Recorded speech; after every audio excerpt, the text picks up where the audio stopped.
Welcome to Visual Fractions. Today, we're diving into how to convert the decimal 0.022 into a fraction. Let's start with our decimal, 0.022. Notice there are 3 digits to the right of the decimal. This places it in the thousandths position. To convert this decimal into a fraction, you initially put 0.022 over 1, essentially treating the decimal as the numerator in a fraction where the denominator is 1. This sets up the conversion process where we multiply both the numerator, 0.022, and the denominator, 1, by 1000 because there are 3 decimal places. So, 0.022 times 1000 gives us 22, and 1 times 1000 gives us 1000. This translates 0.022 to the fraction 22 over 1000. Next, we simplify. Both the numerator and the denominator in 22 1,000ths can be divided by 2, the greatest common divisor.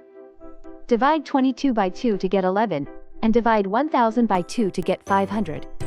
So, 22 1,000ths simplifies neatly to 11 over 500. And there you have it. The decimal 0.022 when converted to a fraction equals 11 over 500. If you found this tutorial helpful, remember to smash that like button and subscribe to Visual Fractions for more practical math insights. Thanks for watching.